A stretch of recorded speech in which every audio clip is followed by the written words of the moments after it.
Hello everyone, I'm Forrest McFreelove, and this is Speedplay, Conclave number 7. We left off having gotten the Bad Shah's relation of us up to positive, so hopefully we have bought ourselves a moment of time to stabilize our realm and get ourselves Sunni again. We can't do that until we're at 1,000 prestige. Hopefully though, since we're positive relations with our Emperor, he'll just antagonize the rest of the aristocracy instead of ourselves for a while. We go ahead and revoke the titles of all of our Sunni vassals. As we have religious law, we can religiously revoke territories. I also noticed there are a couple baronies in Lyon that aren't under our leadership, so we go ahead and attack them. We also become a commander in the Umayyad Caliphate, or whatever we're calling it, and just siege out this one barony. We have a ton of extra titles that we can't really support right now, so we're going to go ahead and give those over to some Catholics. Really, all of the cities are going to be given over to Catholics, and we're going to control the temples for ourselves for when we become Sunni. All the cities, here you go, we're getting rid of them now. We can always just retake them when we convert to Sunni because we'll still have religious revocation laws. And now we're just waiting out this barony until it collapses. We do get declared on by our southern neighbor though, so that's going to be a bit of a problem. They have a considerably large army. Luckily we do have these mercenaries all piled up and we just raise our own forces. Catholics are doing their crazy thing again, and a 2,300 man army parks itself in our capital. We park our 2,500 man army nearby, and we're going to actually stop for a moment. We can reinforce in our own territory, so we'll buy ourselves some time. And now we'll go for it. We gained a few extra 100 men by waiting, and we're going to just wreck their armies in this battle. Now that really sets the tone for the war. Now all we have to do is chase their army down. They won't accept our demands yet, but they wouldn't. They're only at 23%. So we wait, and we'll go smash that army once again, and hopefully get it down small enough that we can just drop our own forces and just leave the mercenaries to go siege the next barony in Lyon, which we have just kind of left. We can also go after Karuna. Our liege took that from us and handed it to someone else. We'll just go march right on back and take it again. There is a significant force of enemies just around. Luckily they didn't attack us when they could have done any damage, and now we're just wrecking all of the individual forces in a way that really just builds up the war for us. We go ahead and attack, we win, and now we're basically just able to sit and do whatever we would like. We are now the marshal despite being Catholic, so that's pretty awesome. And we can go ahead and enforce demands on our southern neighbors. And we didn't actually manage to successfully assault Coruna, which is annoying, but we won the war against Lyon, and now we can just kind of park ourselves there, attack again. That also didn't work. Third time's hopefully the charm, although I don't really want to risk our armies too much. We go ahead and pay an outrageous fee for a monument, and chase down their army now that we've won the siege.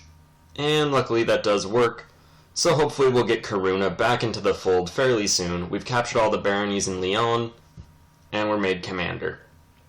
So at this point, we're really taking things all fairly well. Our heir is now our spy master, and hopefully he'll just sit in the cabinet and not be a problem. We'll go ahead and win this war, there we go. We'll make our people just pay extra taxes because we're trying to build up a war chest, and that's apparently the most awesome thing you can do these days. We go ahead and start granting titles to our son and heir, the general idea of which being that we're going to divide the realm between ourselves and our heir. That way it's all within the family, and when we die, we'll have direct control over everything once again. We get 200 prestige because our monument's done, and we go ahead and get ready to convert to Sunni. And there we go, just like that, we're Sunnis again. We can go on a Hajj, we can do all sorts of things. We do go on a Hajj just right away, we may as well. We go ahead and accept a commandership, and we can also keep granting things to our son and heir. First of all though, we're going to revoke titles from all of the Catholics. Why? Well, because why not? We'll go ahead and just get all of our vassals with negative relations of us out of the court. We're paranoid now, and we're also a little bit more pious due to all of these Hajj events. Because why not? We go ahead and go for piety, or humility, I'm sorry.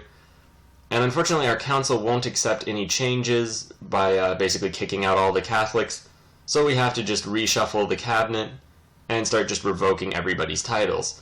Now, unbeknownst to me, if the council doesn't approve and you go through it with this menu, it counts as tyranny, and it doesn't warn you if you go through the map and right-click. So that's a bit unfortunate. So we're going to get something like 290 tyranny for doing that. We do get alerted to it at the very end because the council disapproves. At this point, though, you'll notice our son and heir hates us, but we're already committed to this course of action, and we may as well just give all the lands to him. It was kind of, in part, an attempt to get his relations up to positive with us. That just doesn't work. So he hates us, but we're rather old, and hopefully it won't be too much of a problem. We kick out all of our remaining counselors because they all hate us for being a tyrant, for doing stuff against their wishes, even though it didn't warn us. Not that I'm bitter about that or anything. And we don't even have enough people that we can actually appoint them all into council positions, since we don't really have anyone else. We go ahead and extort our subjects a little bit more, and invite a whole bunch of holy men to court, and they will now be our new council. Who cares if they don't have any landed titles and we're just kind of invited because we kicked everyone else out? We grant our heir the remaining titles to get us back under the limit. And with that all said and done, we are now the two key figures in the state. And there is a massive rebellion, so we'll have to deal with that. We did just drop all of our forces, so we'll have to raise some mercenaries, a large group, as well as all of our forces. And since we just had so much chaos in our state, we can't really raise very many forces. Hopefully it'll all be enough, though. Our son's trying to kill us, so we have to imprison him, which is a problem. Luckily, we have a lot of troops raised, so we'll just defeat these Catholic rebels, and then go after his court and attempt to, first of all, attempt to get some money, extort our subjects a little bit, because we may as well. And we have a 17% chance to arrest our son. We'll go ahead and set our spymaster up, and hopefully be able to do this. We go after him, and we actually imprison him, so that worked great. We demand him to convert to Sunni in order to be let out. And, we'll just let him rot for now. And there you go. He says he'll be a Sunni. That's pretty legit. The whole thing's taken care of. Now we won't even have to transfer back to Sunni upon the succession. We will have to deal with all of the vassals he's appointed, but that's not too big of a deal. Everything is more or less under control, and we also marry a whole bunch of extra people. Our wife poisons us for imprisoning our son, so we just imprison her back, and get a whole bunch of other marriages so she doesn't matter anymore. We also go after this province and just rush over to fight their armies, and educate a kid. Really, we're just back to standard day in, day out sort of realm management at this point. Everything's more or less taken care of. Our heir has all of the castles. We have all of the mosques. The mosques give us a crazy amount of money, which is fantastic. And our heir is decadent. We tell him to straighten up. He refuses. And we try to imprison him once more. 16% chance. We probably won't be very lucky 2 times around. So we go ahead and send our force north into our domain. And we have now gotten into war with our son and heir. We attempted to arrest him so he would stop being so decadent. It has failed. Now we're fighting his troops, our own people's troops. We are in a bit of a terrible civil war now. We're going to win it. It's just such a disaster. We gave him everything, and first he plots to kill us. We show him the light, and then he just abuses it. So, yeah, not great. He offers us a white peace. But a white peace would be capitulation because he'll stay decadent and ruin the dynasty. So, the dynasty he wants to inherit, he will destroy, and we cannot allow that.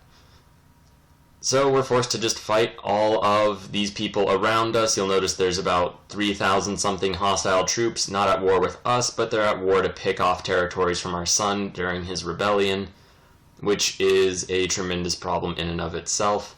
We continue to siege out these provinces. We manage to win and seize that into our realm. Now we have to destroy all of these various armies. There's another Catholic revolt. Luckily, since our son, well, he isn't even Catholic anymore, so I'm not sure why the revolt just ran off. Sadly, we're also getting to a point where it just becomes a slideshow again, and I'm terribly sorry about that. We do attack the massive group of enemy armies. They defeat us, which is just a terrible setback. Luckily, our liege, which weirdly enough we command the army of, killed that group of Catholic rebels. We move our forces in and just take over all of the sieges that those various armies had taken, including in Santiago. It goes slideshow a little bit, but the important thing is we're at 97% war score. All we have to do is hunt down that army. We split our army into 2 groups to go around and trap him.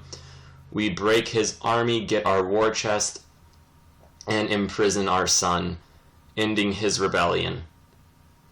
And then, unfortunately, he dies in prison. But his son is a genius, so our prodigal son who turned against us ended up giving us a much better heir. And here is the dynastic screen and the overall end game thing. We'll be back tomorrow with more. Hopefully we have gotten our family back in order. There's definitely been some discord, but I imagine at this point it's all taken care of. Thank you very much for watching. Please like, share, and subscribe.